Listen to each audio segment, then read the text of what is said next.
tous, pour la plupart, des chefs d'entreprise. Vous êtes tous des entrepreneurs, vous êtes tous des indépendants. Depuis le 7 octobre, on a tous été impactés, de près ou de loin, par les événements tragiques. On traverse des moments qui sont compliqués, on traverse des moments en tant qu'entrepreneur, en tant que chef d'entreprise et en tant qu'être humain, bien sûr, qui sont extrêmement compliqués, douloureux. Et pourtant, les entrepreneurs sont là, les entreprises sont là, les décideurs, les dirigeants sont présents, debout, et font preuve d'une exemplarité énorme depuis le 7 octobre. Les entreprises continuent de tourner, malgré les milouïms, malgré toutes les catastrophes, toutes les horreurs qu'on entend.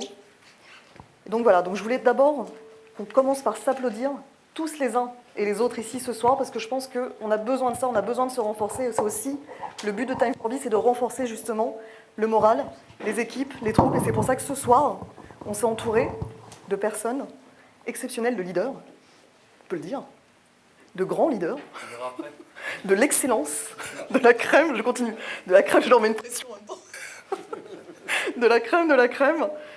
J'ai le plaisir ce soir d'accueillir, nous avons le plaisir d'accueillir ce soir le CEO de Decathlon, j'ai nommé Yann Pavio, tonnerre d'applaudissements.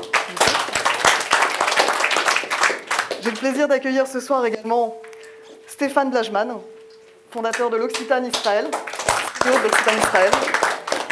Nous avons le plaisir d'accueillir ce soir Boris Janisek, Boris Janisek, fondateur, on reste simple, fondateur de State of Brand. Et j'ai l'immense plaisir également d'accueillir ce soir Sivan Azran. Je crois qu'on m'entend pas, si ? Ok. Sivan Azran, fondateur de la chaîne d'hôtels Stay en Israël. On va continuer dans les applaudissements. Tout à l'heure, je vous disais qu'effectivement, vous êtes tous des chefs d'entreprise. En tout cas, vous avez tous des rôles clés au sein de l'économie israélienne, au sein de l'économie francophone israélienne. Donc ce soir, je voudrais aussi vous applaudir et que vous... très fort d'être là ce soir et de continuer à avancer. En deuxième partie de soirée, on aura le plaisir, l'honneur d'accueillir également André Darmon, qui vient présenter, absolument, qui vient présenter son tout nouveau livre, 7 octobre, la nouvelle guerre d'Israël. D'ailleurs, on a des exemplaires qui sont posés sur la table juste derrière. Je vais d'ailleurs, j'attends le mien dédicacé en deuxième partie de soirée, d'accord, quand j'aurai passé la vague. Voilà, donc on va lancer cette soirée. Je vous propose de passer un bon moment. En deuxième partie de soirée, il y aura un moment de networking. Vous pourrez échanger les uns avec les autres. Le but, c'est vraiment que vous puissiez faire connaissance, créer des synergies les uns avec les autres, vous renforcer. On est là pour parler d'innovation, on est là pour parler de leadership, on est là pour parler de résilience. On est en pleine guerre. Alors, on n'a pas forcément les mêmes contraintes que dans tous les autres pays du monde. Je crois que ce qu'on vit, c'est tellement inédit, tellement unique, qu'on a besoin justement de s'inspirer de leaders qui sont confrontés à ces situations et qui vont pouvoir nous inspirer, nous donner l'exemple, nous donner leurs avis, leurs visions, la marche à suivre, le tempo. Ils ont un état d'esprit de guerrier, il faut être clair, pour manager comme ça des équipes. Donc voilà, je vous souhaite de passer une excellente soirée à tous et je vous dis, on commence la suite. Tu es le fondateur, le CEO, de Decathlon Israël. Ça fait combien de temps que tu es CEO de Decathlon Israël, pour ceux qui n'ont pas vu l'interview qui a été réalisée par Jérémy? Je suis arrivé en Israël il y a 3 ans et demi. Avant, j'étais en Tunisie pendant 5 ans et demi. Et ça fait à peine 35 ans que je travaille chez Decathlon. À peine. Je suis encore très jeune.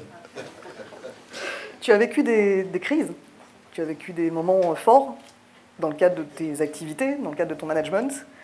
Qu'est-ce qu'il y a de différent entre ce que tu as vécu? Qu'est-ce qui a été un élément fort en fait pour toi et avec tes équipes dans la communication au quotidien? Alors, on venait de sortir d'une crise. Je vous rappelle juste que le Covid-19 n'était pas très très loin. Je pense qu'en tant que chef d'entreprise, on a beaucoup appris de ce moment-là, parce qu'on a appris à travailler différemment. On n'imaginait pas à l'époque qu'on pouvait fermer des aéroports dans le monde. On s'en souvient tous, à un moment donné, on s'est retrouvés bloqués, confinés. Donc on a appris à travailler de cette façon-là. On n'imaginait pas, en tout cas moi, j'imaginais pas de devoir le refaire après. Je n'avais pas cette espérance-là. Malheureusement, c'est pas à vous que je vais l'apprendre, on a dû le recommencer très rapidement. Pour moi, la différence essentielle entre cet événement du 7 octobre, qui est le début de la guerre, et ce qu'on avait vécu avant, c'est le niveau émotionnel qui est différent. Le Covid, ok, Il y a des gens qui meurent autour de nous, on ne connaît pas la maladie, mais c'est globalement un phénomène mondial qu'on a du mal à imaginer. Tout le monde est conscient de ce qui se passe, personne ne sait où on va aller, mais c'est global. Donc il y a de l'émotion évidemment, parce qu'il y a aussi des morts ou des décès ou des blessés autour. Mais globalement, la particularité de ce que moi j'ai vécu ici, en n'étant pas israélien, c'est le niveau extrêmement élevé de l'émotion qui s'en dégage. Alors, c'est pour moi une des grandes forces du pays, cette capacité de se mobiliser émotionnellement. En revanche, en tant que manager dans une entreprise, ça peut être globalement aussi quelque chose qu'il va falloir gérer, parce que tant qu'on est dans l'émotion, on ne peut pas avancer collectivement. Chacun là à son niveau, et en tant que manager, on doit commencer à essayer de respecter cette émotion, de composer avec cette émotion, mais aussi d'être capable de la mettre de côté pour essayer de se reconcentrer sur quelque chose d'autre. D'accord.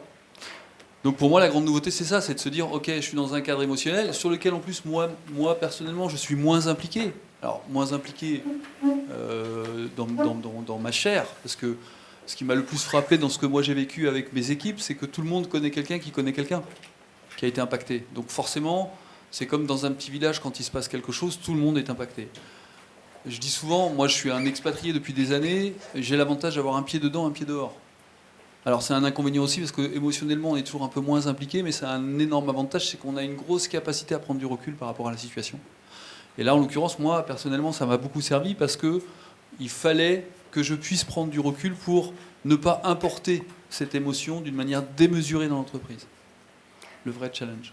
Ça représente combien de salariés Decathlon aujourd'hui en Israël, Alors, j'entends? On est à peu près 500 salariés. D'accord. Sur 11 magasins, d'entrepôts et les bureaux. Ok. Avec des configurations, évidemment, en termes de type de population complètement différentes. Quand on est dans un entrepôt ou dans les bureaux, c'est pas tout à fait les mêmes personnes. Et est-ce que tu as été amené justement à avoir des milouim, j'imagine, enfin des réservistes? Alors, ouais, ça c'est le deuxième niveau d'émotion. C'est-à-dire qu'il se passe quelque chose, on comprend qu'à un moment donné, il s'est passé quelque chose de très grave dans le pays et on ne peut que participer émotionnellement à ça. Mais après, on a aussi les mères de famille qui vous appellent en disant bah voilà, mon mari vient d'être appelé, les GAN sont fermés, je ne peux pas venir au bureau. Ou un collaborateur qui ne vient pas parce qu'il a été appelé en midwin et donc il va falloir gérer le fait qu'il ne soit pas là et deux, anticiper le fait qu'il puisse lui arriver quelque chose. Et s'il lui arrive quelque chose, quel est l'impact évidemment sur sa famille, sur l'équipe, comment on le manage et comment on est capable de réguler ça. Alors j'ai eu la chance jusqu'à présent, Touche du bois. Voilà, je touche du bois, de ne pas avoir été confronté directement à ça. En revanche, on s'y est préparé en équipe pour se dire, voilà, s'il arrive quelque chose, moi qui ne suis pas israélien, comment je dois réagir, quel est mon positionnement, comment je l'intègre et quel est le positionnement de l'équipe pour pouvoir l'accompagner. Et alors au quotidien, comment ça se traduit? Au quotidien, ça se traduit quelquefois avec un collaborateur qui vient faire une intervention avec son treillis et son arme, ce qui est quand même... Ça surprend. Quand je raconte ça à mes collègues européens, ils ne me croient pas. Moi, je le vis, on s'y habitue. C'est un peu malheureux à dire. Malheureusement, on s'y habitue. Mais on compose avec parce qu'on arrive à modifier un petit peu son échelle de valeur et son appréciation des choses. Ici, ça arrive, ça fait partie de la vie, donc il faut juste travailler avec cette donnée-là, l'intégrer. Pour moi, le secret, c'est vraiment d'essayer de rester au maximum ici. Ce qui est super compliqué, parce qu'on a tout de suite envie d'être là ou d'être là. Mais c'est de rester ici. Pourquoi ? Parce qu'il faut qu'il y en ait un dans l'équipe qui dise « Ok, la situation, c'est celle-là. Comment on peut faire avancer le bateau ? Quels sont les critères sur lesquels on peut avancer sans blesser ? Et quels sont les critères auxquels on ne va pas tenir compte, quitte à risquer de blesser une partie de l'équipe ?» Ce qui est vraiment assez touchy. Ok. Et alors toi, en tant qu'être humain, en tant que CEO, mais être humain aussi, comment tu le gères en fait quand tu rentres chez toi le soir? Est-ce que tu as des moments comme ça où tu te remets en question, où tu remets en question l'activité, où ta vie en Israël, enfin voilà, toutes ces choses-là, ton équilibre à toi, il est où? Je pense que si on n'était pas affecté par la situation, on ne serait pas des bons managers. Parce que d'être bon manager, c'est aussi d'avoir de l'empathie et d'essayer de comprendre les gens. Donc on est forcément affecté. Après, moi je me connais bien depuis un petit moment et je sais que je suis plutôt d'un naturel optimiste. Ça m'aide énormément à relativiser les choses et essayer de prendre du recul. J'ai aussi la chance de vivre dans une entreprise qui promeut le sport. Donc j'en parlais tout à l'heure, je fais 4-5 fois du sport par semaine. Et le premier mois après la guerre où on ne pouvait pas tellement bouger, j'ai l'avantage d'avoir une salle de sport en bas de chez moi. Tous les matins, pendant une demi-heure, 3 quarts d'heure, j'étais dans ma salle de sport. Ça, c'est une capacité de pouvoir évacuer le stress, de pouvoir se remettre, de pouvoir se réaligner, et puis de pouvoir se dire on commence la journée dans un état d'esprit un petit peu différent. Et puis, évidemment, le soir, quand on rentre à la maison, le sujet de conversation, c'est celui-là. Donc, comment est-ce qu'on arrive à s'isoler de ce sujet de conversation ? Personnellement, je regarde très peu les informations. Pourquoi ? Parce que c'est polluant. On ne s'attache plus aujourd'hui dans les informations aux faits, on s'attache à tout ce qu'on peut écrire autour des faits. Alors, c'est difficile de faire la part des choses, on doit être informé. Ce que j'ai fait, moi, c'est que je me suis informé, évidemment, localement, avec I24, qui est quand même, pour moi, français, francophone, la meilleure source d'information locale. Mais j'ai fait l'effort aussi d'aller prendre des sources d'information en Europe, en France, là où est le siège social, pour comprendre ce qu'eux, ils voyaient. Et c'est important pour moi de l'intégrer parce que ça me permet d'avoir le début des réponses des questions qu'ils peuvent me poser. Et je suis allé aussi prendre une radio en Angleterre pour avoir un côté pragmatique anglo-saxon et une vision encore un peu différente des choses.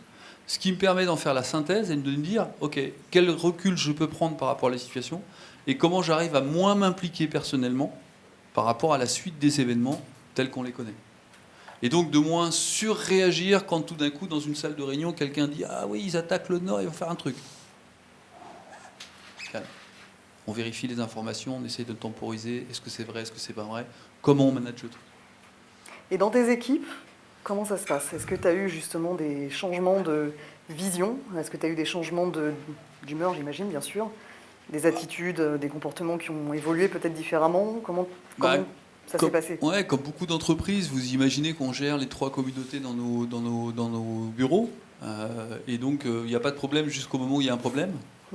Donc l'idée, c'est de l'anticiper et d'essayer de dire dès le début. Alors, l'entreprise a une position de neutralité, religieuse et politique. J'y tiens, je la fais respecter. Un exemple, on a aidé, comme beaucoup d'entreprises, les militaires à s'équiper dès le début. On ne l'a jamais communiqué, ni en interne, ni en externe. On l'a fait parce qu'on pensait qu'il fallait qu'on le fasse. En revanche, on n'en a pas fait un instrument de communication en interne. Pourquoi ? Parce que si on en fait un instrument de communication en interne, on prend parti. C'est pas mal, hein ? Sauf que ça clive, et donc il y a des gens qui sont contre et des gens qui sont pour. On commence à créer le clivage. Dans l'entreprise, c'est que ça devient plus compliqué à gérer. Donc on l'a dit, moi j'ai dit aux équipes, on le fait parce qu'on doit le faire, on doit être fier de le faire, parce que c'est notre devoir. Par contre, on ne le communique pas, parce qu'en fait, le communiquer, ça ne va pas nous apporter grand-chose, si ce n'est des embêtements.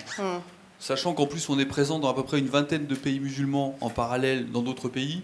Vous pouvez imaginer que la petite photo du militaire avec l'étoile de David et Decathlon derrière qui dit merci, c'est pas forcément bien perçu partout. Donc on a évité ça pour justement éviter de cliver et puis pour dire l'entreprise c'est un lieu dans lequel on va pas opposer les gens. Si vous n'êtes pas capable de ne pas importer le conflit à l'intérieur, vous ne venez pas. Retournez chez vous, c'est pas grave, je peux comprendre, c'est pas un problème. Parce que je suis bienveillant et je peux comprendre que pour certaines personnes, ça peut être très compliqué de faire la part des choses. Par contre, si vous passez la porte du bureau, de l'entrepôt, alors vous n'importez pas le conflit, vous n'importez pas les différences qu'il peut y avoir. On est là pour bosser, on va essayer de bosser, de se concentrer là-dessus. Pas simple, hein, quand on le dit comme ça, évidemment c'est simple. Après, il faut être vigilant, accompagner les gens, discuter, prendre du temps pour dire oui, mais en fait ça n'a pas lieu d'être. Pas ici, pas maintenant, pas d'intérêt pour l'entreprise. Vous êtes dehors, vous pouvez discuter de tout ce que vous voulez. Je n'ai pas à vous donner l'opinion que vous avez à suivre, ce n'est pas mon job. Par contre, à l'intérieur de l'entreprise, moi, mon boulot, c'est de faire en sorte qu'on soit concentré sur un objectif et qu'on reste au maximum concentré sur cet objectif. Et dans ce que moi, j'ai pu exprimer aussi à mes équipes, c'est de dire, on est dans une entreprise intégrée, mon actionnaire, il est en France. Il a donc une vision radicalement différente de l'actionnaire qui est en Israël pour Israël. Et donc il faut aussi qu'on manage par la capacité qu'on a à faire du bon travail en local pour montrer que le conflit ne nous affecte pas. Et donc on a raison de continuer à en croire à Decathlon Israël parce que malgré tout on fait le job. Et c'est la meilleure preuve qu'on pourra leur apporter. Et donc on avance. Et donc forcément on avance et finalement on s'aperçoit qu'on est dans un environnement qui est plutôt serein. Alors c'est pas non plus les bisounours tous les jours, hein. Il y a quand même des choses à gérer, mais on est dans un environnement serein, on essaie de se concentrer, et puis on essaie de revenir à l'essentiel, de telle façon à ce qu'on mobilise des énergies sur des choses qui créent de la valeur. L'extérieur, on n'a pas d'influence. On subit tous la situation, on n'aimerait pas la subir, on y participe directement, indirectement un petit peu ou un petit peu plus, mais de toute façon, on ne la manage pas, et on n'a pas la possibilité de savoir exactement ce qui se passe vraiment. Ok, c'est un parti pris. Du coup, on va plutôt se concentrer là où on a une action directe à mener, plutôt que d'essayer de parler des choses qui de toute façon nous échappent. Ta vision du leadership à toi depuis que tu es en Israël, elle a évolué? C'est-à-dire que tu as changé de façon de voir les choses, de fonctionner au quotidien? Évidemment, parce que quand on fait juste, avant même les événements, mais quand on fait juste le diagnostic de ce que c'est qu'être un manager en Israël, ça veut dire on va gérer des communautés religieuses différentes, on va gérer des origines différentes, on va gérer dans des langues différentes. Donc ça crée une richesse managériale absolument hallucinante. Ça veut dire que en tant que manager, on doit essayer de comprendre comment fonctionnent les gens pour les faire le mieux travailler possible ensemble. Ce qui est quand même le propre du manager. Alors quand on est en Tunisie avec les Tunisiens, ils sont tous à peu près pareils, donc une fois qu'on a compris comment un fonctionnait, les autres sont à peu près dans le même. Ici, c'est totalement différent. On travaille avec des gens qui viennent d'Ukraine, de Russie, en même temps, d'Europe, d'Amérique du Sud, d'Amérique du Nord, beaucoup d'Israël avec des origines très différentes. Vous y rajoutez les séfaradim, les ashkenazim, etc. Enfin, vous connaissez ça beaucoup mieux que moi, évidemment. Donc forcément, vous avez un melting pot de culture qui fait que c'est extrêmement enrichissant pour un manager, parce que si on essaie de comprendre comment ça marche pour pouvoir faire fonctionner correctement les gens ensemble, évidemment que c'est très riche. Merci beaucoup.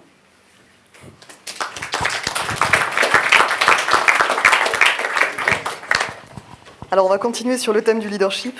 Je vais passer la main à Stéphane Blajman, qui est le CEO de l'Occitane en Israël. Stéphane, tu es là depuis de nombreuses années. Ça fait quand même quelques temps. Oui, c'est depuis 1980.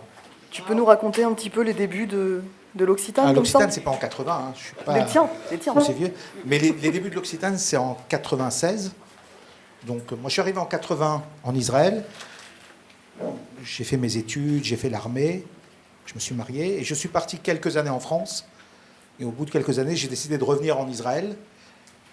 Et je me posais la question, qu'est-ce que je vais faire en Israël? Alors, je suis informaticien, mais je n'ai jamais vraiment travaillé dans l'informatique.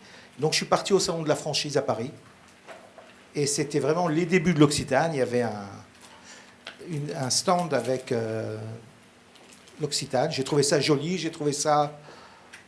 Il y avait quelque chose. Mais le déclic, et c'est quelque chose... Je suis quelqu'un de très... j'ai du mal à croire à quelque chose. Je suis très cartésien. Et en quittant cette exposition, j'ai repris le train et il y avait un kiosque à journaux avec Capital. On était en 95, c'est l'époque des accords d'Oslo, de la paix.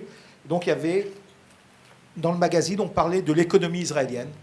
J'ai acheté le magazine, j'ai regardé et je suis tombé sur la rubrique cosmétique et il y avait marqué « Marché totalement vierge, tout à y faire ». J'ai dit « Tiens, il y a quelque chose ». Et c'est comme ça que j'ai décidé de ramener l'Occitane en Israël. Et quelle belle histoire. Et aujourd'hui, donc, oui, aujourd'hui, c'est une belle histoire qui a été très compliquée, très difficile. Israël, même si ça arrange tout ce qui est homologation, paperasserie, très compliqué, importer de la cosmétique en Israël. Alors aujourd'hui, c'est un peu plus facile, mais sinon, je peux vous dire que c'est très compliqué, ça prend des mois, et ça a été vraiment très difficile à gérer. Parce qu'entre le moment où on amenait de la marchandise, surtout qu'en France, ils changent les produits tout le temps. Il suffit que vous changiez le produit, il faut refaire une homologation. Donc c'est long, ça coûte très cher. Et donc ça a été au départ très difficile à gérer. J'ai pris des associés israéliens pour m'aider dans cette entreprise. Parce que déjà, l'Occitane, quand moi j'ai débuté, j'étais le 2e distributeur dans le monde à ouvrir. Donc ils n'avaient absolument aucune idée de ce qu'était l'exportation. Et donc, le pécule que j'avais n'était pas suffisant pour mener à bien cette histoire. Le fait de m'être associé avec des Israéliens spécialisés dans la pharmacie, donc spécialisés dans les homologations, m'a aidé. Et on a pu développer l'Occitane. Aujourd'hui, c'est 12 magasins. On a à peu près 75 employés. Des bureaux. On vient d'ouvrir une nouvelle marque qui s'appelle Herborian, qui appartient aussi au groupe L'Occitane. Bravo. Et je dirais, on a la chance de vivre dans un pays où on parlait de crise. Alors moi, contrairement à Yann, depuis que je suis en Israël, je vis des crises. C'est-à-dire que tous les 2-3 ans, on a une autre crise. Et donc, je dirais, on n'est jamais surpris, même si celle-là, et je suis d'accord avec toi, est totalement différente au niveau émotionnel. Mais on a toujours vécu avec des crises. Donc, on est relativement prêt à aborder les problèmes inhérents à ces crises. Alors ils sont à chaque fois un peu différents, mais je dirais on s'ennuierait peut-être presque si on était un long fleuve tranquille en Israël. Il y a toujours quelque chose qui se passe. Et je dirais que ce qui reste le plus important, c'est vraiment l'humain dans ces crises. C'est de faire bien attention aux gens qui travaillent chez vous. Alors nous, je dirais à 90%, c'est des femmes. Ces femmes ont été touchées émotionnellement par cette guerre d'une façon terrible. Il a fallu gérer le fait qu'elles ne pouvaient pas venir travailler. Nous, c'est des petits magasins, on a peu d'employés. Quand vous avez 2 employés dans le magasin et une qui ne peut pas venir, ça veut dire que la deuxième va devoir travailler toute la journée. Il faut gérer ces choses-là, il faut les accompagner, les aider. Pour les filles qui travaillaient au bureau, on a permis de faire une sorte de crèche pour qu'elles puissent venir avec leurs tout petits dont elles ne pouvaient pas se séparer. Donc ça a été vraiment ce qu'on a dû gérer. Ensuite, on est dépendant bien sûr de produits qui viennent de France. Donc on a toujours le problème des produits qui ne vont pas arriver, des ports qui vont être fermés. On a encore de la chance, nous, de ne pas avoir le problème des Hutus, puisque nous, ça vient de l'autre côté, ça vient par la Méditerranée. Mais on a dû gérer ça. Et alors, une chose qui est aussi un peu spécifique chez nous, c'est qu'en même temps, on est tous très touchés. Moi, j'ai été touché, j'avais mes enfants qui étaient en Milouim pendant plus de 7 mois. Ma fille est une rescapée de Nova. Donc, on a eu plein de choses autour de ça. Et d'un autre côté, dans notre branche, on n'a jamais aussi bien travaillé. Donc, ce qui a été le cas aussi pendant le Covid. L'Israélien étant dans le pays, l'Israélien, c'est un consommateur extraordinaire. Il adore acheter, il adore se faire plaisir. Et donc, en même temps, vous gérez des choses difficiles émotionnellement, et d'un autre côté, les chiffres sont fantastiques. Alors, vous avez en France, on vous appelle, on vous dit « Comment ça va ?» Et vous dites « C'est dur, etc. » Et puis ils vous disent « Mais c'est incroyable, vous êtes en augmentation, vous battez tous vos records, etc. » Donc, c'est des choses qu'il faut expliquer. Il faut leur expliquer qu'en vérité, ce n'est pas un long fleuve tranquille et que tout va bien parce qu'on vend, tout est beau. Ce n'est pas le cas. Mais vous devez gérer les deux choses. D'un côté, vous êtes content parce que votre entreprise marche bien, ça travaille bien. Mais d'un autre côté, vous avez des problèmes. Il faut aider des employés. Et il faut gérer ce qui est en train de se passer. On connaît tous, moi ça fait très longtemps, donc on a tous été touchés par des choses qui sont arrivées. Et je dirais, vraiment, contrairement à ce elle ne s'est pas terminée cette crise, on est toujours dedans. C'est-à-dire, elle dure, les crises d'habitude, elles durent 2 mois, 3 mois. Le Covid mis à part, mais c'était différent. Là, ça va faire 1 an qu'on est dans une crise et qu'émotionnellement, c'est toujours difficile pour de nombreuses personnes. Donc, c'est la grosse différence, je dirais, avec ce qui s'est passé jusqu'à aujourd'hui. Et alors, justement, Yann nous parlait tout à l'heure d'optimisme, c'est la grande qualité pour être manager, en tout cas dans ce contexte, surtout dans ce contexte. On parle de fédérer les équipes, on parle d'accompagner. Toi, comment tu as géré ça en fait au quotidien, étant donné que toi-même, tu as un membre de ta famille, ta fille, qui a été victime effectivement sur Nova. Est-ce que qui est rescapé, qui a pas été heureusement victime. Heureusement. Mais en tout cas, est-ce que tu peux nous dire justement comment toi, tu as réussi à passer le cap, à avancer avec optimisme et avec en gardant la même direction, si je puis dire, la même ligne de conduite. Et je dirais que l'optimisme, c'est qu'on a ouvert cette nouvelle marque à un magasin au mois de décembre. Donc, on continue. Juste après les événements. Donc, je pense qu'au contraire, mais c'est la force du pays, c'est la force de la société israélienne, c'est déjà cette solidarité et le fait de dire on continue et on avance et on ne s'arrête pas. Et c'est ce qui peut changer. C'est compliqué, c'est-à-dire que quand quelqu'un qui viendrait de l'étranger, il serait presque surpris, je ne sais pas, vous savez bien, quand il y a un attentat, on déblaye et le lendemain, tout repart. Parce que la vie doit être plus forte. Donc, on est obligé d'être optimiste. Je pense que pour vivre en Israël, il faut être optimiste. Si on est pessimiste, ce n'est pas possible. Je pense qu'il faut toujours aller de l'avant et savoir que demain sera meilleur. Et tout faire pour y arriver.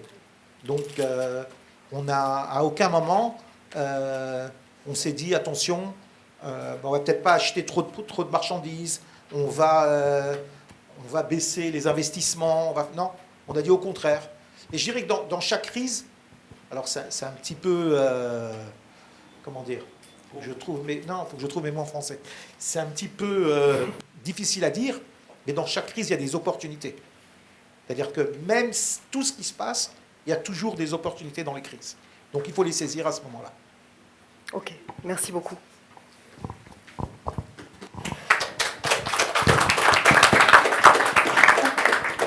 Boris, ça va? Ça va, Aurore, et toi? Ouais, ça va très bien. Très heureuse que tu sois parmi nous aussi. Ravi. Tu es Olé Hadash, Je suis Olé Hadash. C'est un statut qu'on garde 10 ans, c'est ça? paraît-il. Voilà. Paraît-il, si ce n'est plus. Si ce Ah, n'est ça plus, fait parce 3. qu'on nous le rappelle quand même assez régulièrement. On a fait notre Ulpan ensemble. Ouais. Et tu as une expérience depuis 30 ans dans le monde du luxe, notamment chez Estée Lauder, notamment chez L'Oréal. Tu as travaillé chez La Durée. Tu as été en contact direct avec de nombreuses équipes. Qu'est-ce qui change entre ton arrivée, il y a combien de temps maintenant, ici en Israël? Il y a 3 ans. Et ce qui s'est passé finalement jusque-là? Alors la question serait plutôt qu'est-ce qui ne change pas? Qu'est-ce qui ne change pas? C'est ça. Et là, je vais me creuser la tête. Peut-être un petit détour par un sujet qui a été traité précédemment par mes deux comparses à ma gauche. La crise. La crise, la notion de crise, en fait, je pense qu'elle est inhérente au manager qui passe son temps à gérer les crises. C'est finalement la paix, c'est simplement le court temps qu'il y a entre deux guerres, comme dirait l'autre. C'est pas de moi. Mais ici, elle est d'une intensité particulière. La crise, elle est multicrise, elle est multifront. Et je pense que la difficulté d'un manager consiste déjà à capter l'intensité de ce qu'on est en train de vivre ici. Parce que c'est tout simplement incompréhensible. Ça ne peut pas être expliqué de manière raisonnée, cartésienne. Et quand on tente de saisir ce qui se passe, le principal effort, au-delà de gérer les histoires d'acheminement bloquées par les Houthis et la menace iranienne, c'est pour demain, etc. Une fois qu'on a compris ça, le principe, c'est déjà de se dire, OK, comment faire en sorte que le business continue de tourner, tout en étant aussi proche qu'avant de mes équipes, voire plus. Tout en étant aussi stratégique qu'avant, voire plus. Tout en étant aussi agile et tactique qu'avant, voire plus. Donc, ça ne pousse pas forcément à transformer sa façon de manager, mais en tout cas, chez moi, ça a décuplé, ça m'a renforcé dans une série de convictions qui étaient déjà les miennes, à savoir être en proximité de ses équipes. C'est absolument fondamental, c'est mon style de management. Je suis très très près de mes équipes, très proche de mes équipes, mais alors là la porte n'est pas entrouverte, elle est pleine ouverte et tout le temps. Et il faut être prêt à répondre à tout type de questions, parfois les plus saugrenues. Mais je trouve que depuis le 7 octobre, je fais preuve d'une patience extraordinaire. Tu t'es découverte, c'est ça? Alors non, je pense avoir toujours été plutôt patient, mais je comprends. Je comprends, j'entends et finalement, je tente d'apporter à mon niveau, sans être impliqué dans les histoires personnelles de chacune des personnes avec lesquelles je travaille, je tente d'apporter mon petit plus parce que plus que jamais, ce que ça change peut-être, c'est à quel point nos univers professionnels et personnels sont intrinsèquement liés. À quel point ce qui se passe dans nos vies personnelles impacte de manière sidérale notre façon de travailler, notre attitude au bureau, notre rapport à l'autre au bureau, et comprendre aussi que finalement, le bureau, qu'il soit physique ou qu'il soit virtuel, en Teams, en Zoom, ça peut et ça doit, selon moi, devenir un moment, un espace pour les collaborateurs. Je déteste ce terme, collaborateur. Pour l'équipe, un espace de rassurance, de réassurance, un espace où finalement on va se concentrer sur des choses toutes bêtes entre guillemets, qui sont quand même la progression de la boîte, son chiffre, son profit, faire avancer des projets. Et ça peut paraître dérisoire face à ce qu'on vit, ça peut paraître absolument, mais à quoi bon? Mais justement, ce sont des espaces en fait de respiration. Il faut que ça le devienne. Et comprendre que ces moments qu'on a avec nos équipes, que ce soit en présentiel ou à distance, ce sont des moments où on doit être encore plus qu'avant en symbiose et à l'écoute, seul, avec le reste de l'équipe de direction, en faisant appel à des spécialistes, à des psychothérapeutes, en n'ignorant pas ce qui se passe, en allant par exemple, en faisant des sorties en équipe pour faire du volontariat dans les kibbutz, pour se retrouver ensemble, être mêlés à ce qui se passe à l'extérieur, à la vraie vie, entre guillemets, et en même temps de manière très très positive. On contribue, on est là, ok. Les kibbutzim sont totalement désertés des travailleurs, ok, on arrive et on contribue, alors c'est pas grand-chose, mais on est là. Et puis ces moments de respiration sont autant de moments qui aident, je pense, les équipes à se souder, à avancer, à rester unis, et puis à se recentrer sur ce qui finalement au travail aussi est l'essentiel, à savoir le profit, la progression de la boîte et l'expansion. D'accord, ok. Et au quotidien, donc, est-ce que, justement, parmi tes équipes, est-ce que tu as ressenti justement les bienfaits de cet accompagnement, les bienfaits de les entourer au quotidien? Ou est-ce que tu sens que c'est quand même toujours un peu en déséquilibre et que c'est toujours un peu sur un fil, finalement? Comment ça évolue? Alors, c'est attendu de la part des équipes que les managers se comportent différemment dans un contexte aussi exceptionnel. Mais ce que j'ai ressenti, c'est une appréciation des efforts qui peuvent être faits. C'est un soulagement pour certains effectivement de venir au bureau et puis de partager, d'échanger avec les autres, en mettant un point d'honneur à éviter les sorties trop partisanes. Smolanim, Yemanim, pas ici. Évidemment, ça fait partie de la vie tous les jours et ça revient. Ça me sidère, mais ça revient effectivement sur le devant de la scène en fait. On oublie qui est le véritable ennemi et puis on se recentre de nouveau sur nos embrouilles internes. C'est un autre sujet. Mais effectivement, ça contribue à renforcer les liens au sein de l'équipe, ça contribue à créer cet espace de respiration qui est tellement nécessaire. Et ça permet aussi de se poser des questions et peut-être d'agir différemment pour les employés et pour la direction. Typiquement, le mot de stratégie, c'était presque en fait une insulte en Israël jusqu'à il n'y a pas très longtemps. Parce qu'on est très très agile, parce qu'on est super résilient, parce qu'on rebondit, parce qu'on va vite, parce qu'on se casse la gueule 10 fois et on se relève 11 fois. Et ce qui est en train de se passer, c'est que quand même, on est en train de se dire, ok, c'est bien d'avoir une feuille de route à peu près bien écrite, mais tout en restant agile, plus que jamais, tout en rebondissant.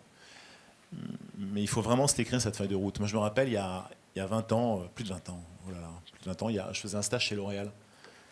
C'était pendant la Coupe du Monde de foot que la France a gagné en 98, donc c'était vraiment longtemps. C'était vraiment très longtemps. J'étais tout seul sur la télé à klaxonner, ils étaient tous pour le Brésil. Bon. Mais j'avais fait un stage en Israël et qu'est-ce que je voulais dire? Oui, et à l'époque, en fait, on parle toujours, à l'époque, c'était des plans à 5 ans. Alors maintenant, je crois qu'on en est chez L'Oréal à des plans à 3 ans. C'est pas si mal déjà 3 ans. Et quand je parlais d'un plan à 3 ans à mes collègues israéliens, ils me regardaient, ils me disaient, mais... 3 heures. C'est ça, c'est 3 semaines, 3 mois, et encore, mais au-delà, ça marche pas. Donc ce rapport qu'on a en fait au temps, et on le vit tous les jours d'ailleurs, quand on pense à nos enfants, quand on pense à la façon dont ils préparent leurs examens à l'école, et quand on pense au fait que en France, on cherche à être diplômé, à être derrière un ordinateur le plus vite possible, et que finalement en Israël, après le Bagrout, il y a parfois une Mechina, ça peut durer 6 mois, 1 an. Puis après la Mechina, il y a l'armée, entre 2 ans et 3 ans.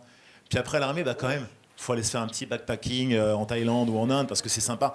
Ça ne les empêche pas de cartonner, de réussir, d'avoir un taux de réussite et un taux d'intégration dans les universités qui est le plus important au monde, sans compter le nombre de licornes qui sont créées.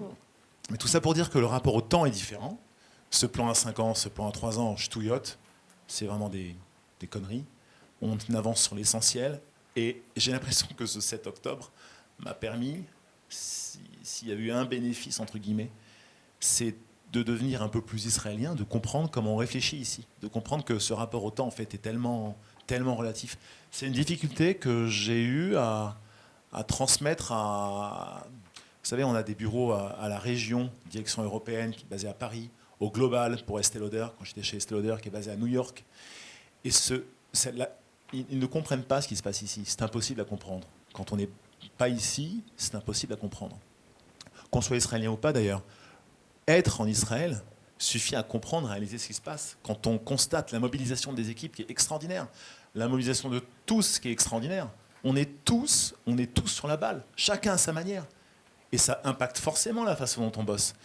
Mais ici, il s'agit de voir le verre à moitié plein ou à moitié vide, c'est de se dire, ok, le temps que je vais passer à aller faire un barbecue à Tseïlim ou aller livrer des produits Décathlon dans le Nord, est-ce que ça va impacter sur mon travail au quotidien ou est-ce que ça va au contraire m'enrichir, me nourrir et me donner de la force? Et à l'israélienne, et dans cet esprit de résilience qui est fou, en fait, quand on n'est pas ici, on ne peut pas comprendre. Quand on vit ce qui se passe ici, on sait de quel bois sont faits les Israéliens et les entrepreneurs israéliens. Et on ne peut pas le comprendre sans y vivre. Difficile. Difficile. Ok, merci. Merci. Alors on a l'honneur aussi d'avoir ce soir avec nous Sivan Azran. Sivan, tu es fondateur d'une chaîne d'hôtels, Stay, ici en Israël. Ouais. Est-ce que tu peux nous en dire quelques mots? Bon. Comment c'est venu en fait cette D'abord, cette j'ai chaîne un d'hôtels accent israélien grave, alors Non, c'est un très bel accent, on adore. moi je rigole. Et alors, cette chaîne, on a 6 hôtels en Israël, 5 à Jérusalem et un hôtel à Eilat, et d'autres hôtels qui sont en planning. Et cet hôtel était développé par moi et mon associé qui s'appelle Michael, il était aussi avec moi à l'armée. On était 10 ans à l'armée, on était 2 capitaines. Et moi, je suis né à Paris, mais toute ma vie, je suis vécu en Israël. Alors, c'est pour ça que j'ai cet accent.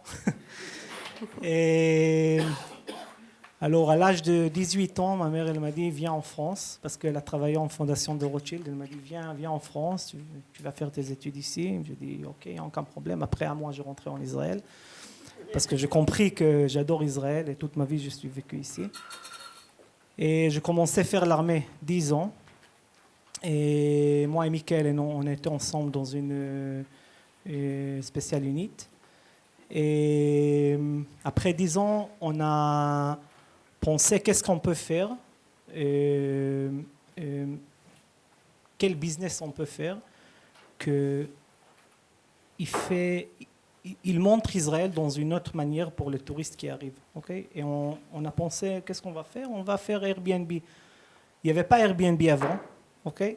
C'était même pas une site Airbnb. Et on a pris un appartement à Tel Aviv et comme ça on a commencé. On a pris une après l'autre, après le 3e, 4e. On est arrivé et comme ça 70 appartements à Tel Aviv.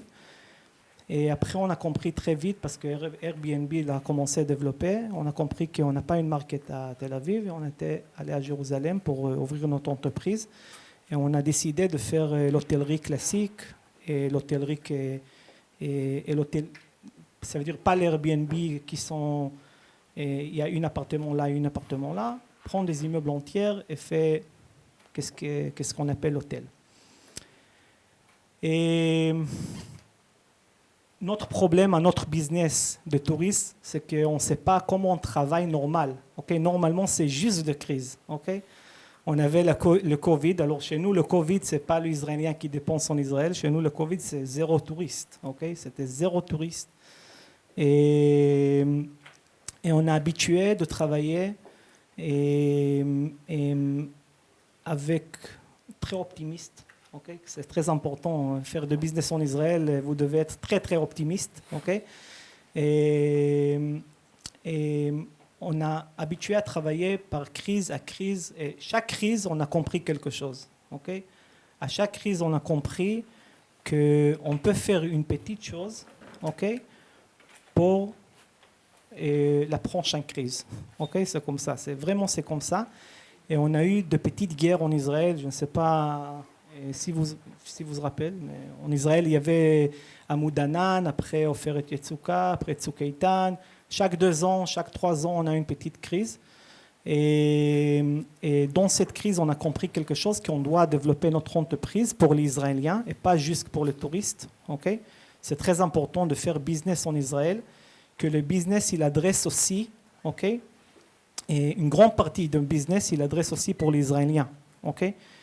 Et par exemple, une chaîne qui fait ça très très bien, c'est Israhotel. Israhotel, c'est uniquement 80% israélien. C'est pour ça cette chaîne, et elle arrive même dans la crise, la plus grande crise qu'il y avait en Israël, fait de chiffres qui sont magnifiques. Ok, alors ça c'est la première chose. La deuxième chose, c'est que dans le 7 octobre, moi, comme je suis blessé avant à l'armée, et il y a 10 ans, dans une autre guerre de l'armée, et on a trouvé que moi et mon associé, il est parti en Milouim le 13 octobre, il est rentré fin juillet. Okay? Alors il n'était pas là, il était un peu valable de temps en temps. Mais moi, quand je suis blessé avant, je devais passer une greffe de rein. Et on devait manager la compagnie. Et comme moi, je suis à l'hôpital. Et mon associé, il est en Milouim. Et on a un autre associé c'est lui qui fait, il est le CEO. Mais à notre entreprise, c'est très important d'avoir plusieurs personnes parce que c'est une entreprise qui est très, très, très logistique.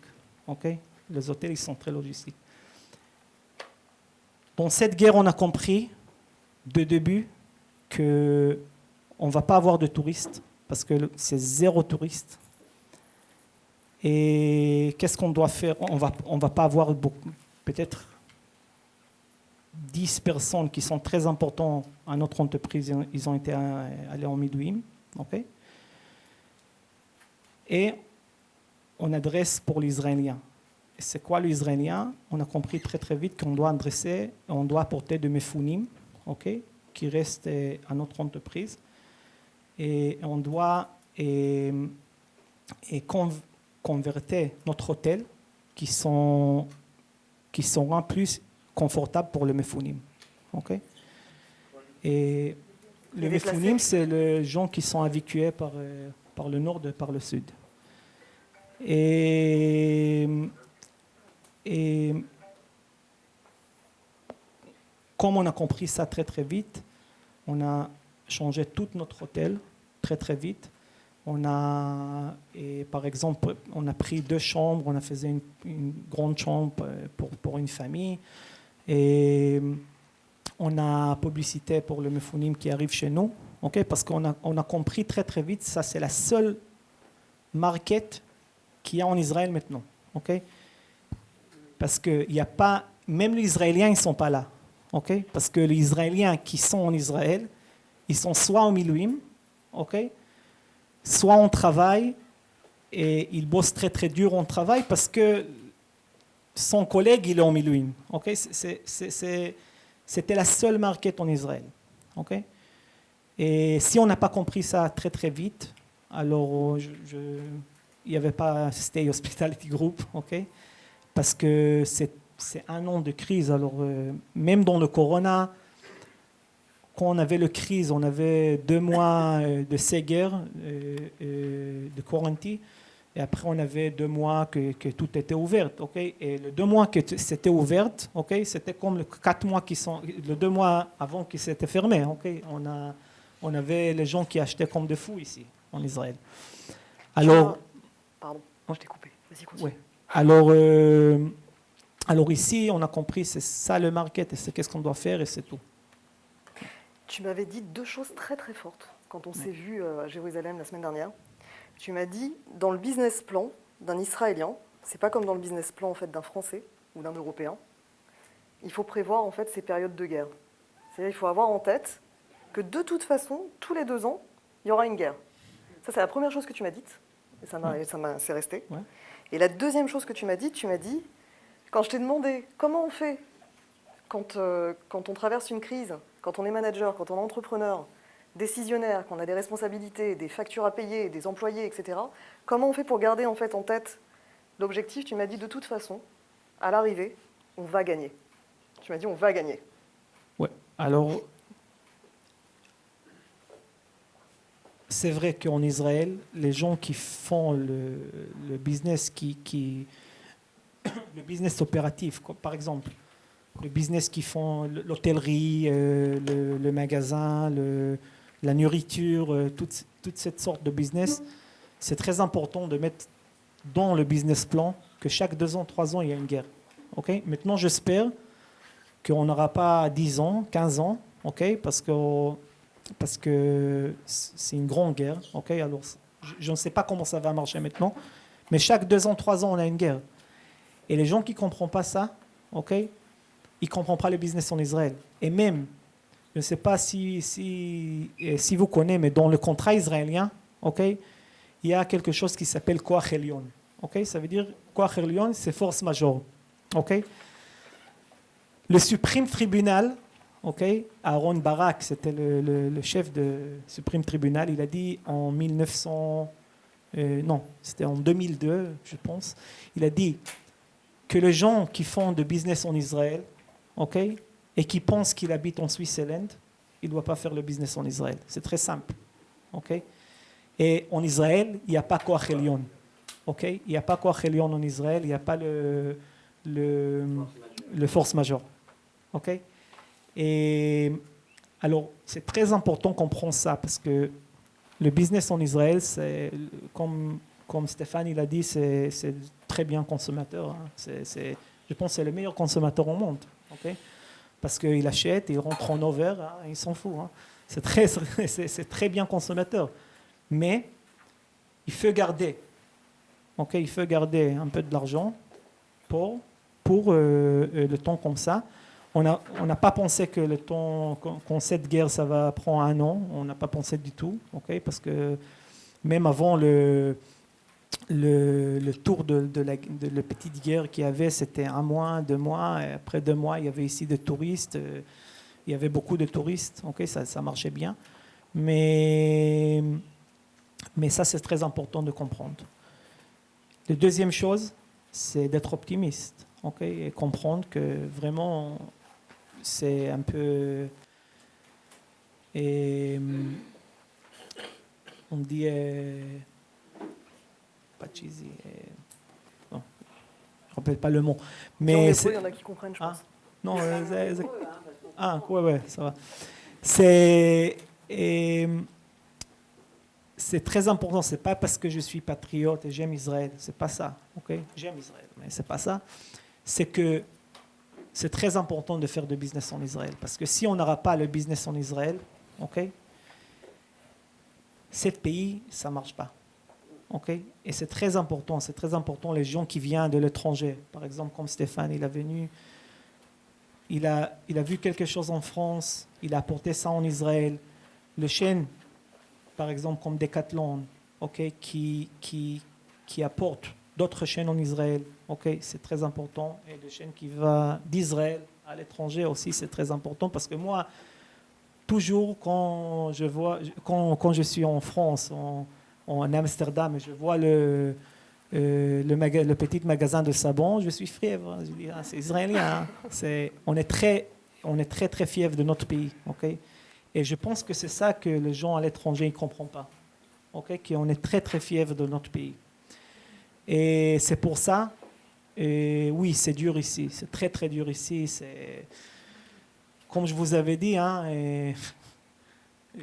je ne sais pas, je n'avais pas un an qui était normal. 1 an. Ça, devait être le premier an que c'était normal à l'hôtellerie, mais il y avait le 10 octobre et le 7 octobre. Alors, on n'avait pas 1 an que c'était normal, mais je n'aurais pas changé ça pour une autre chose, ou pour une autre business en monde. Okay? Parce que ça, c'est notre pays et c'est ce qu'on doit faire. Bravo.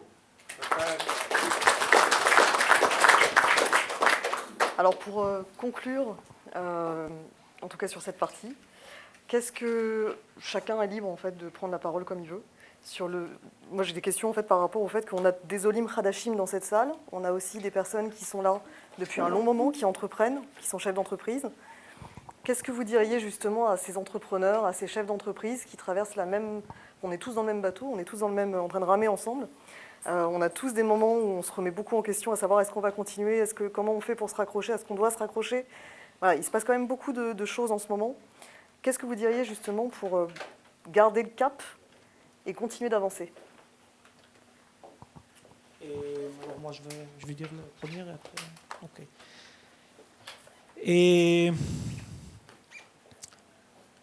moi, je pense le meilleur type pour quelqu'un qui est au Lechadash et qui veut faire quelque chose en Israël, c'est demander les questions.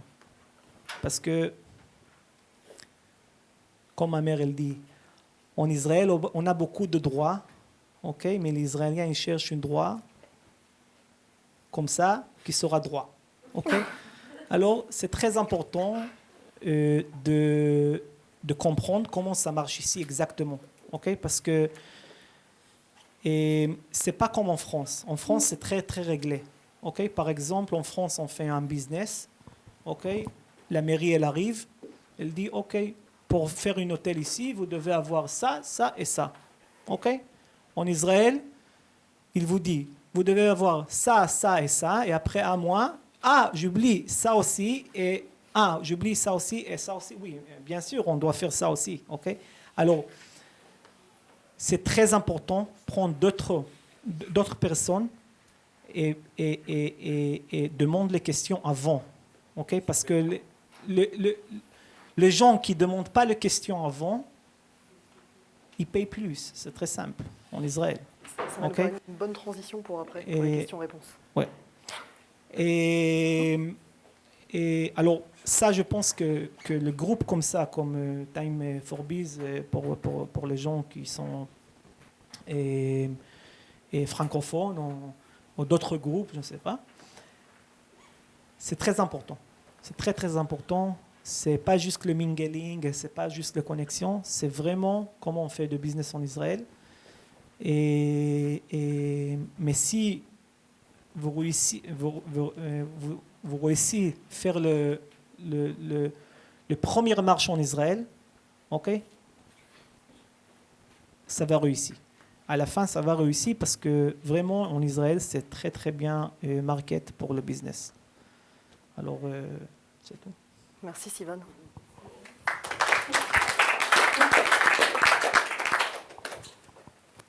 Peut-être rajouter un mot sur ce que tu viens de dire, Sivan, pour dire que moi, l'image qui me vient en tête, en fait, c'est quand je pense à l'hébreu et quand je pense au français, l'alphabet, l'écriture. C'est pas juste un autre alphabet, c'est un autre schéma de pensée, c'est une autre structure. En hébreu, il y a ce qu'on appelle les racines, il y a les shorashim, à partir desquels, en fait, on construit chaque mot. Il y a tout un champ lexical qui est basé sur 3 lettres. Donc c'est pas compliqué l'hébreu. C'est bizarre quand je dis ça à mes amis qui ne parlent pas hébreu.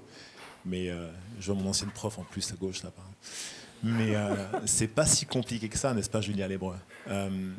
Simplement, c'est une autre façon de penser, c'est une autre façon de structurer sa pensée. Et quand on pense au business ici, à la façon dont on crée, dont on avance dans son business, il faut se faire à ce schéma-là de pensée et à ce système qui est quand même très très différent. Et si on est sur un mode de réflexion, de pensée et d'avancée et de construction à la française, on se plante. Donc déjà, évidemment, il faut mettre de côté tous les atouts possibles. La langue, ça aide quand même. Et les Français sont connus pour ne pas parler hébreu en Israël, c'est dommage. Après 15 ans, après 20 ans. Mais la deuxième chose, c'est effectivement de comprendre que quand on se met dans le système, en fait, ça finit par se débloquer quand même, à un moment donné. C'est le fameux coup de la Théodat Zéhout. Quand on n'est pas Théodat Zéhout en Israël, vous êtes quand même bien emmerdé, quoi. Parce qu'ils vous la demandent, en fait, à tous les coins de rue. Ouais.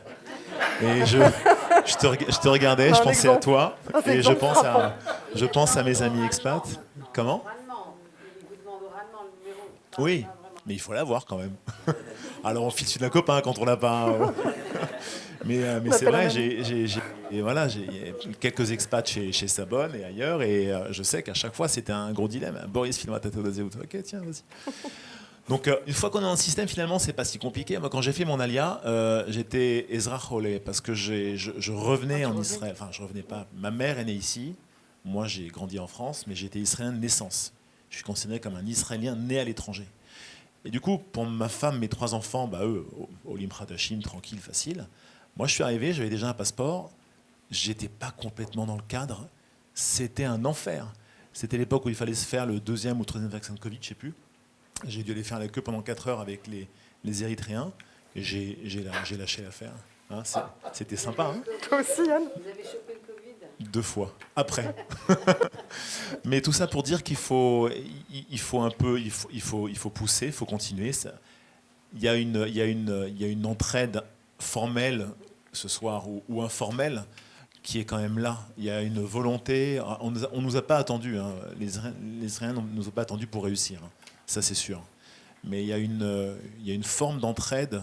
Il y a une volonté de filer un coup de main, un coup de pouce à l'autre qui est quand même juste phénoménale. Et moi, très sincèrement, c'est ce qui m'a convaincu aussi à faire l'Aliyah. Quand je suis venu en voyage de reconnaissance, entre guillemets, en mai 2021, j'ai atterri 2 heures avant les attaques du Hamas à l'époque. J'étais assis dans l'avion à côté d'un monsieur très très large qui s'appelle Meir Habib. Et puis les bombes ont commencé à tomber. J'ai filé à Ashdod, super idée. Et là, je me suis rendu compte à quel point en fait le peuple était uni, soudé et plus que jamais dans l'adversité. Extraordinaire. Et je suis venu en Israël 60 fois. Mais ce voyage-là m'a complètement bouleversé.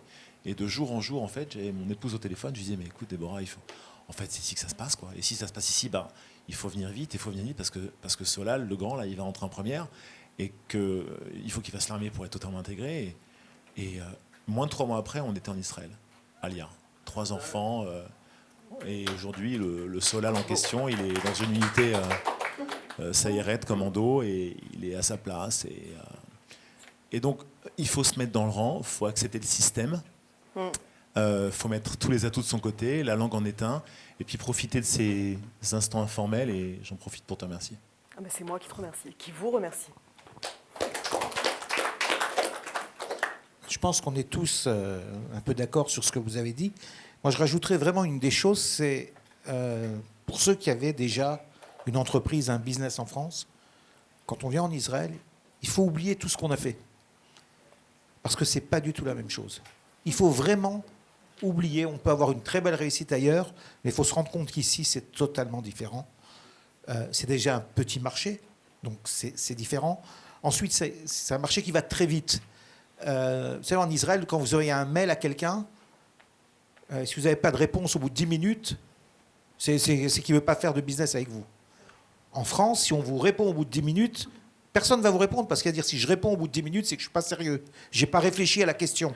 Donc ils vont prendre 1 ou 2 jours. D'ailleurs, c'est très difficile entre les entreprises israéliennes et françaises de se comprendre à cause de la rapidité des réponses. Donc vraiment, moi ce que je vous dis, c'est, comme il a dit, poser des questions, ne pas hésiter à attendre et apprendre, aller voir ce que les autres font. Et quand il dit poser des questions, Sylvain, il a raison, parce que l'Israélien, à la différence de ce qu'on pourrait retrouver en Europe, il va ouvrir son cœur, il va tout vous dire. Il ne va pas cacher les choses. Il est prêt à répondre à vos questions et à vous aider. Alors, ça ne veut pas dire qu'ensuite, si vous avez votre business, ça ne va pas être la guerre. Mais d'un autre côté, ils sont ouverts, ils sont prêts à aider et prêts à vous répondre. Et ça, c'est vraiment la chose principale, avec oublier un petit peu tout ce qu'on a pu faire avant et comprendre qu'on est sur un autre système, un autre marché, et qu'on a le droit de se planter en Israël. À la différence de la France, ici, vous pouvez vous planter, tout rater. Et si vous vous relevez, au contraire, on va vous dire, c'est bien, si tu as appris de tes erreurs, tu vas encore mieux réussir. Donc, il ne faut pas hésiter, il faut y aller, mais vraiment comprendre la mentalité israélienne. C'est vraiment, je pense, les bases pour réussir en Israël. Et je suis d'accord avec Sivan, il y a vraiment du business à faire en Israël. C'est un pays qui a soif de nouvelles choses, qui est prêt à accepter la nouveauté, qui est prêt à accepter des choses qui viennent de partout, beaucoup plus facilement que dans d'autres pays. Donc n'hésitez pas, lancez-vous. Voilà. Merci. Moi, j'avais gardé le mien. Donc moi, je suis le gars qui n'a pas le numéro de Théodat Zéhout et qui va se faire vacciner avec les Érythréens à Florentine pour avoir mon 3e vaccin.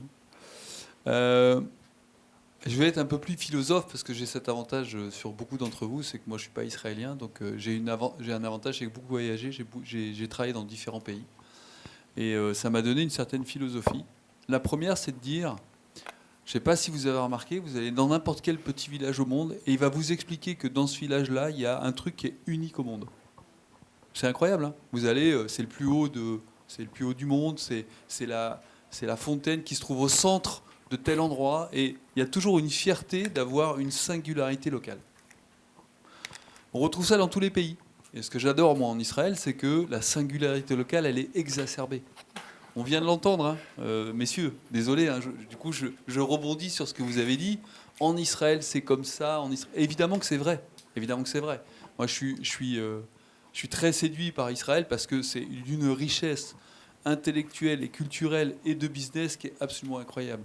Je rejoins ce que vous dites. Ici, c'est un pays pour faire du business, clairement. Et il faut intégrer le fait qu'il y ait des guerres tous les 2 ans dans le business plan. Là, pour le coup, je me suis fait avoir. J'étais un tout petit peu trop serfati pour ça. Maintenant, j'ai compris. Et donc, pour moi, le conseil que je vous donne, c'est un conseil que je donnerais à chaque jeune d'entreprise qui arrive dans un pays. Curiosité, ouverture d'esprit, capacité de comprendre ce qui se passe. On ne va pas changer les gens qui sont autour de nous. Ils sont tous là, ils font tous la même chose. Vous êtes le seul à faire différemment. Essayez pas de les changer. Si vous êtes dans l'état d'esprit qu'il faut les changer, vous n'êtes pas à la bonne place. Retournez de là où vous venez, parce que là, pour le coup, ils vous ressemblent et c'est pas la peine de les changer. Donc en fait, c'est vraiment une question d'approche, une question de philosophie, une question de perception des choses. Moi, quand j'arrive dans un nouveau pays, j'ai un avantage, c'est que je sais très bien que je ne suis pas issu de ce pays-là, et donc il va falloir que je passe 1 an à comprendre comment ça marche. Et pendant 1 an, je fais rien d'autre qu'essayer de comprendre. Un petit peu à l'image de ce que tu disais, quand j'ai ouvert la Tunisie, j'ai embauché un directeur de magasin qui était franco-tunisien. Il est arrivé, alors il avait grandi en France, puis il est arrivé en Tunisie, il parlait le tunisien, puis il s'est dit, moi je sais comment ça marche ici. Ah, bien sûr que non. Parce que tu es français en fait. Tu t'appelles Bilal, tu as le double passeport, mais en fait tu n'as pas grandi en Tunisie, donc tu n'es pas tunisien. Parce que d'avoir un passeport, c'est pas avoir les habitudes, c'est pas avoir la culture, c'est juste avoir le papier. Et donc il est arrivé, et lui il s'est dit, je sais comment ça marche, il s'est planté. Beaucoup plus que moi. Mais pas parce que je suis plus intelligent que lui, c'est juste parce que j'ai compris que j'étais pas tunisien et que la première chose que je devais faire, c'était comprendre comment ça marchait. Sinon, j'y arriverais pas. Et lui, il est arrivé en se disant, je suis tunisien, j'ai pas besoin de comprendre, je vais faire comme j'ai envie de faire parce que ça va marcher. Ah non, ça marche pas. Donc moi, le conseil que je peux vous donner, humble conseil que je peux vous donner, ce que je fais quand j'arrive dans un nouveau pays, pendant 1 an, j'écoute, j'observe, je regarde, je suis curieux, je pose des questions. Parce que souvent, les gens nous répondent, ce qui est curieux, hein, le gars, il nous cache pas le truc. Et ça, c'est une singularité intéressante ici aussi, c'est quand on pose la question, on a la réponse. Arriver à avoir un rendez-vous avec un CIO qui vous intéresse et que vous intéressez, c'est hyper rapide. Rencontrer une personne importante, ça prend 2 jours. En France, ça prend 6 mois.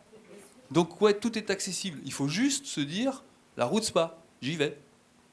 Et je provoque, et ça fonctionne. Et si ça ne fonctionne pas, j'aurais essayé. So what ? Ouverture d'esprit, curiosité, remise en question. J'apprends des choses, je sais plein de choses dans mon métier. Par contre, je sais aussi quand j'arrive dans un pays, je ne connais pas la culture. Et donc, globalement, tant que je n'ai pas compris comment ça fonctionnait, je ne suis pas un bon manager. Et donc, je vais apprendre et m'enrichir de ça. Magnifique. On va prendre 3 questions, parce qu'on est tenu par le temps. Donc, je vais prendre 3 questions max. Et ensuite, vous pourrez continuer de façon les échanges. Et on a un invité de marque aussi juste après. André Darmon, avec qui on va s'entretenir juste après. Jonathan, vas-y. Bonsoir, merci en fait pour les conseils. Moi j'ai plus, on va dire, une question par rapport à votre expérience d'implantation d'une marque française ou internationale en Israël. Est-ce que vous conseilleriez à un entrepreneur aujourd'hui de se lancer dans l'implantation d'une marque française en Israël avec toutes les galères que vous avez passées, même si aujourd'hui en fait c'est une réussite? Est-ce qu'aujourd'hui, par les temps qui courent, la guerre et tout ce qu'on a dit, est-ce qu'aujourd'hui, vous conseilleriez de le faire?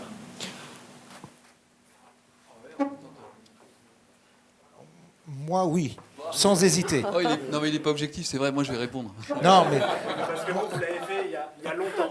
je l'ai fait il y a longtemps. Mais il faut savoir qu'avec Yann, on est aussi conseiller du commerce extérieur de la France, en dehors de ça. Et personnellement, je trouve qu'il manque beaucoup d'entreprises françaises. Si on regarde un petit peu, alors je vais parler bien sûr un petit peu plus de mon domaine, donc du retail, les chaînes de magasins, des choses comme ça. Mais si vous regardez, la France est pratiquement absente du marché israélien. Pour différentes raisons. Et au contraire, je pense que dans certains domaines, alors bon, ramener des voitures Peugeot en Israël, ça le fait moins que de ramener une marque de vêtements. Parce que quand on ramène une marque de vêtements français, on a une image. De la cosmétique, c'est la même chose. Donc, oui, je n'hésiterai pas Mais alors, il faut étudier le marché, il faut amener quelque chose qui sera singulier à la France, quelque chose où il y aura bien sûr, on aura de la concurrence, parce que si vous n'avez pas de concurrence, c'est que personne ne veut des produits. Mais au contraire, je pense que les Israéliens aiment la France. Il suffit de voir le nombre de touristes israéliens qui vont à Paris. Et moi, personnellement, je pense que c'est une chose à faire. Et avec, bien sûr, toutes les difficultés qu'on peut avoir derrière ça. Moi, j'y rajouterais, pour reprendre un petit peu ce que vous disiez, c'est que l'Israélien, c'est un consommateur. Vous amenez un concept singulier qui répond à quelque chose, c'est sûr, ça va marcher. Alors évidemment, l'image de la France, on en parlait avec Irène une fois sur le concept Leroy Merlin. Vous mettez un Leroy Merlin ici, il fait un carton. Alors après, évidemment, l'investissement, la mise en place, elle est très importante, mais il apportera un concept. Decathlon a fonctionné ici, en dehors du fait qu'on ait énormément de talent, ce qui est vrai. C'est aussi qu'on a amené un concept particulier, tous les sports sous le même toit qui n'existaient pas. Et le consommateur israélien s'est tout de suite retrouvé là-dedans. Donc oui, évidemment, si on amène quelque chose de singulier, comme tu viens de le dire, par rapport au marché existant, et si on a... en général, quand on est ici, c'est qu'on a envie d'y être, et si on a envie d'y être pour apprendre. Mais oui, parce que c'est un marché ultra captif. Au niveau du consommateur, moi, je peux vous donner des chiffres. Bien sûr, dans mon domaine, c'est 2,3 plus. Un Israélien consomme 2,3 plus qu'un Européen. Donc, le marché israélien, on est... Oui, ça, c'est sûr, parce que l'Israélien ne va pas hésiter. Il a une carte de crédit, c'est vraiment quelque chose, il n'hésite pas. Mais c'est comme si on avait 25 millions de consommateurs en Israël. Jules ? Bonjour, je suis Jules, propriétaire de la licence et du produit de l'année en Israël depuis mois. En fait, le 7 octobre, j'étais déjà en uniforme en Milouim. J'ai fait carrière à l'armée comme Sivan, pas capitaine mais major. Et en fait, élu produit de l'année dépend d'une maison mère qui est en Europe. C'est franchisé licencié dans 40 pays, mais dépend d'une maison mère en Europe. Ils m'ont dit, on veut que tu relances la machine en Israël. Et le 7 octobre est arrivé. Et moi, mon défi d'entrepreneur et de licencié a été, alors que j'étais dans le sud, à Gaza, de continuer à les convaincre, de dire non, non, ça va aller, tout va bien, ne vous inquiétez pas, Israël est un supermarché, Israël est un supermarché. Et en fait, il n'y a eu aucune hésitation de leur part, parce que pays de l'OCDE, parce que pays de consommation, et il n'y a aucun moment, alors il y a eu des petits, c'était plus des problèmes politiques en interne chez eux, sur justement ce que vous disiez, de laisser les opinions politiques à l'extérieur de la boîte. Ça ne s'est pas vraiment passé comme ça là-bas, mais ça ne les a pas empêchés de continuer. Et je voulais savoir, pour vous, comment ça se passait, à quel point vous étiez dépendant, en fait, si c'était des franchises ou licences ou autres, et à quel point, comment vous aviez communiqué, en fait, par rapport à vos maisons mères respectives ou au conseil d'administration respectif en temps de guerre, pour en même temps rassurer ou juste dire, bah, de toute façon, entre guillemets, on s'en fiche, voilà les résultats, donc il n'y a pas de problème. Enfin, comment ça s'est passé d'un point de vue com? Alors on est en plein dedans. On commence la saison des budgets 2025, donc évidemment que c'est un vrai sujet. J'ai la chance d'être dans une entreprise qui travaille beaucoup sur l'humain aussi. Et donc il n'y a pas uniquement les résultats qui comptent, mais c'est aussi la capacité qu'on a à mettre les gens en sécurité. Je l'ai dit tout à l'heure, une des choses que j'ai fait dès le début, c'est que j'ai pris le niveau d'information qu'avaient les Français, parce que je sais que les gens qui vont me poser des questions, ils ont ce niveau d'information-là. On l'a dit plein de fois, il n'y a qu'en Israël qu'on comprend comment ça marche. Tant qu'on n'est pas là, on ne sait pas ce qui se passe. Il y a 15 jours, le dimanche matin, on avait l'impression en France que l'Israël brûlait. Ici, on était à Tel Aviv et en fait, il ne se passait rien du tout. Donc il y a un tel décalage de vision des choses, de ce qu'on vit ici, par rapport à ce qu'ils voient, qu'à un moment donné, il faut être rassurant. Et donc, il faut prendre leur niveau d'information, intégrer comment ils voient les choses pour dire, ok, comment moi je vais essayer de vous convaincre que c'est peut-être comme ça, mais que finalement, le supermarché en question, ça marche bien, les gens sont en sécurité si on suit les réglementations locales, donc les gens sont en sécurité, et après, toutes les parts de marché qu'on va conserver pendant la crise, ça sera des opportunités quand la crise sera terminée, parce qu'à un moment donné, la crise sera terminée et, encore une fois, Israël a prouvé que sa capacité à rebondir après une crise était phénoménale. On en a parlé, c'est pas un petit marché. Aujourd'hui, le marché du sport ici, c'est le marché de la Belgique ou le marché du Portugal. Ça veut dire que potentiellement, on a de quoi mettre 45 magasins, on en a 11. Bon, bah, une fois que vous avez le discours et que vous êtes plutôt prudent, objectif, à l'écoute vis-à-vis de... Parce qu'il y a une chose à pas faire, c'est de dire non, non, mais vous inquiétez pas, il se passe rien. Le gars, il est avec sa télé de l'autre côté, il voit des missiles de partout, il dit non, ouais, non, c'est bon. Lui, on va l'enlever, il peut plus prendre de décision. Il est complètement foutu. Donc c'est ouais, il se passe quelque chose. On manage, voilà les critères, on reste dans la partie mentale, et puis on essaye d'être rassurant vis-à-vis de l'actionnaire. Moi, je pense que c'est ça qu'il faut faire. Et puis pour compléter, on est dans une guerre qui a commencé il y a bientôt 1 an, donc c'est très très long. C'est une guerre d'attrition, c'est une guerre d'usure.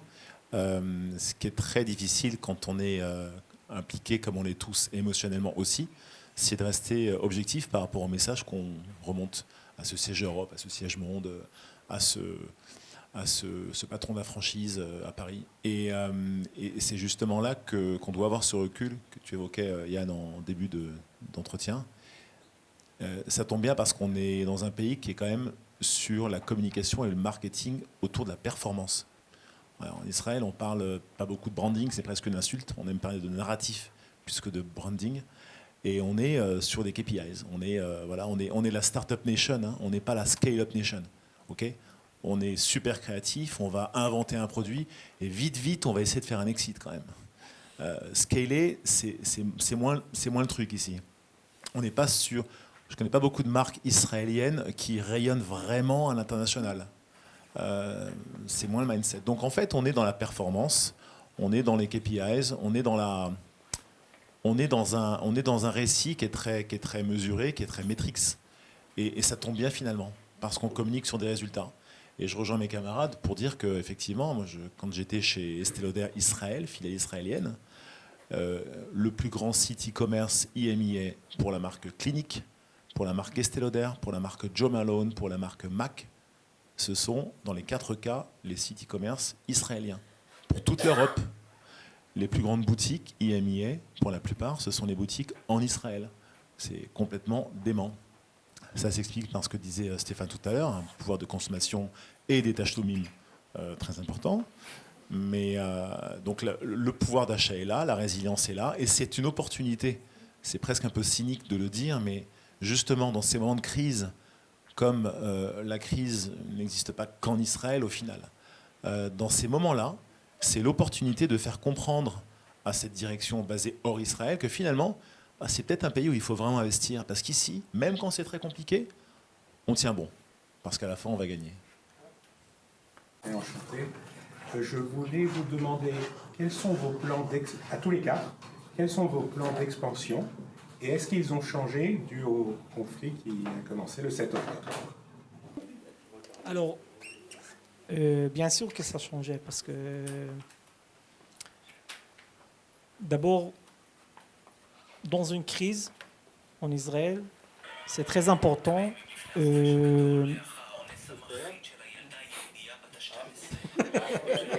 Voilà.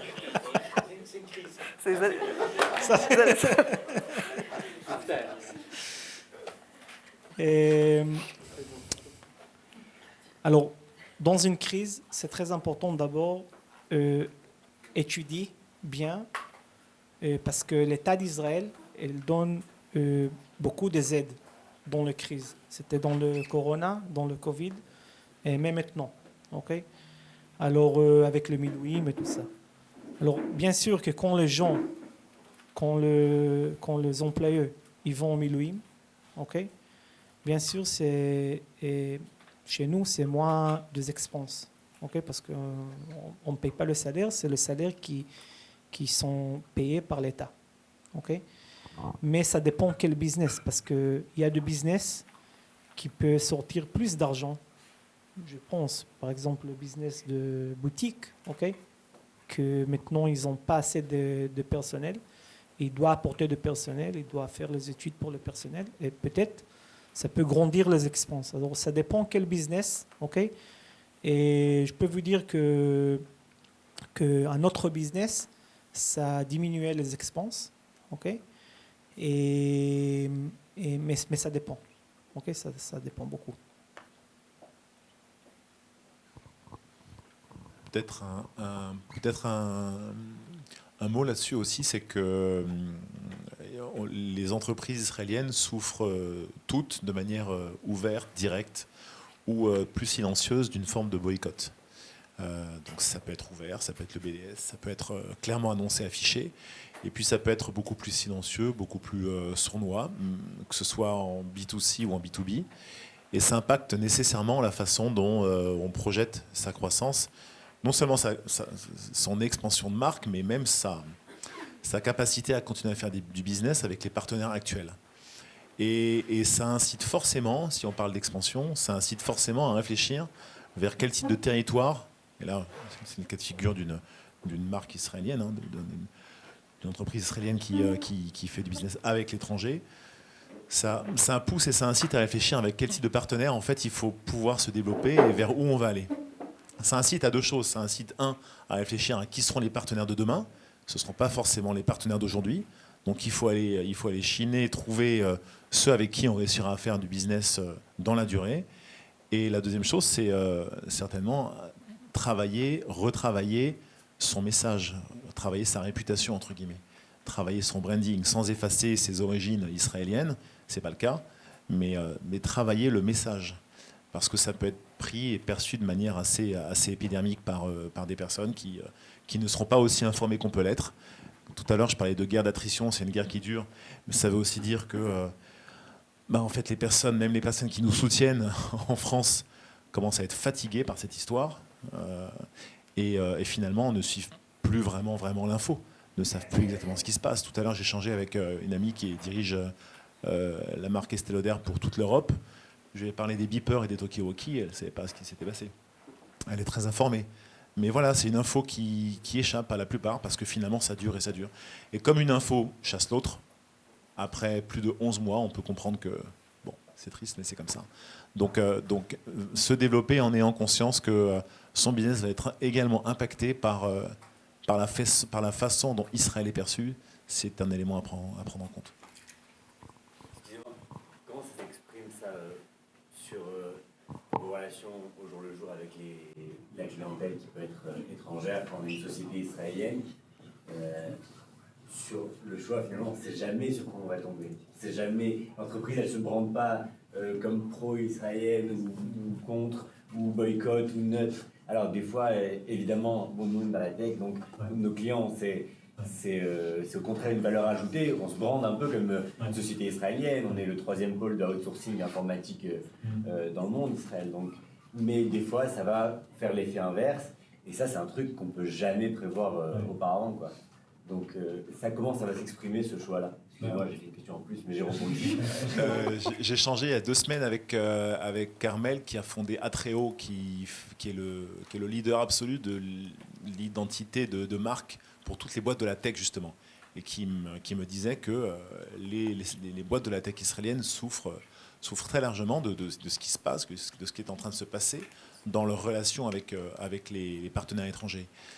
Moi, du côté de Sabonne, ce que j'ai vécu par exemple, c'est que voilà, on avait cette animation qui est sortie cet été autour de, ça s'appelait Paris mon amour, les merveilles de Paris, et en partenariat avec une illustratrice israélienne de talent qui s'appelle Talia Tsoref, qui a un anglais parfait, elle est israélo-canadienne. Et donc, quand on la filme et quand on l'écoute, on n'entend pas d'accent israélien, on entend un bel anglais, bien limpide. Mais on a dû s'assurer avec chacune des filiales, avec chacun des distributeurs, avec chacun des franchisés, que c'était OK de mettre en place cette collaboration dans les pays. Et en fonction des pays, on a développé différents types d'assets où on montre Talia, où on ne la montre pas, mais toujours de manière... c'était pas la vague de communication qu'on aurait pu espérer, quoi, parce qu'israélienne. Donc là, c'est pas tant le fait que finalement Sabonne soit une marque d'origine israélienne, rachetée par un groupe français, mais d'origine israélienne. C'est le fait de mettre en avant une artiste israélienne qui n'a rien demandé, qui a du talent, qui habite même pas ici, ou en tout cas en partie.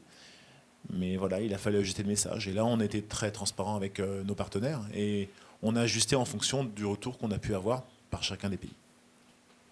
Merci beaucoup. Je vais prendre une dernière, on va prendre une dernière question de Dan, et après on va passer à la deuxième partie de cette soirée. Dan, on t'écoute. Merci beaucoup, Aurore. Messieurs, on parle beaucoup depuis le début de la soirée de leadership de crise, hein, et s'apparente au management de crise, et souvent ce qui est conseillé, c'est d'avoir une démarche plus collective de partage en interne, et aussi de revenir aux valeurs. On parle beaucoup en France et au-delà de raison d'être, etc. Avez-vous fait ce type de démarche avec vos équipes? Et j'ai une toute petite question supplémentaire qui n'a rien à voir. Les Jeux Olympiques ont été extraordinaires en France. Est-ce que ça a un impact aussi dans votre business et dans votre perception des choses? Je ne sais pas si vous avez noté que tous les volontaires étaient équipés par Decathlon. C'était nos tenues, hein, la jeune femme en vert qui tient le parapluie de Tony Stanguet pendant la tenue, c'était de chez nous. C'était sous la pluie, mais on a bien vu la tenue parce qu'il fallait quelqu'un pour tenir le parapluie, donc c'était plutôt pas mal. Oui, en fait, dans le retour, quand on parlait du retour aux basiques, aux valeurs, en fait, ça revient un petit peu à ce qu'on a dit tout à l'heure. C'est globalement, il se passe énormément de choses dehors. Comment on se recentre à l'intérieur sur des choses essentielles. Généralement, dans les entreprises, les choses essentielles, c'est les valeurs, c'est le projet commun, c'est notre capacité. Nous, on a quelque chose assez simple chez nous, c'est on est là pour fournir la capacité aux gens de pouvoir faire du sport dans le pays. Ok, les gars, on se concentre là-dessus. Ça nous porte la neutralité politique et religieuse. Pourquoi? Parce que le sport est apolitique et ne parle pas de religion. Et puis ça nous permet de revenir sur un essentiel qui est de dire, nous, notre métier, qui est quand même vachement sympa, hein. C'est-à-dire qu'on a un avantage de travailler dans le sport, c'est qu'il n'y a pas de vie humaine en jeu.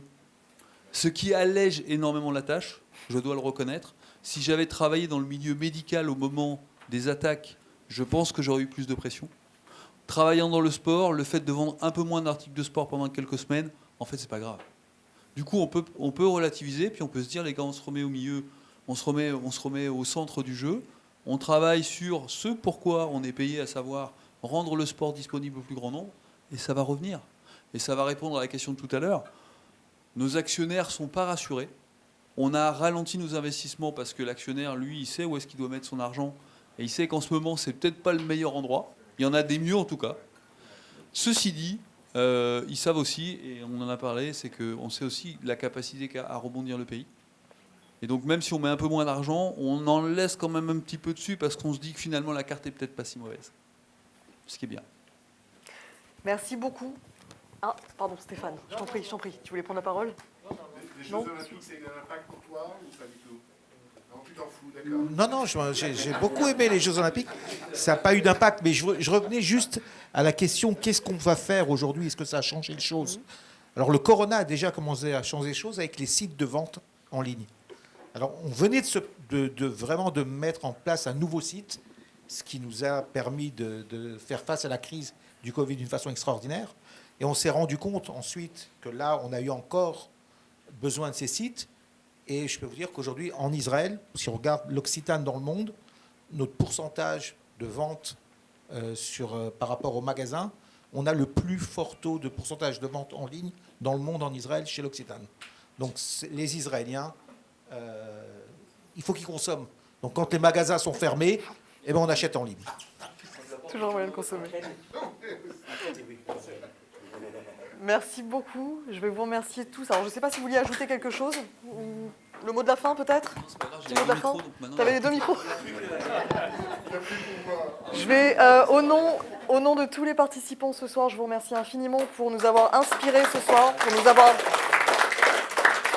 nous avoir renforcés, pour nous avoir donné des good vibes, parce que c'est vraiment, on en a tous besoin, je crois, et c'est aussi le but de Time for Biz, c'est de se renforcer et d'avoir justement cette énergie commune et collective pour avancer de façon collaborative.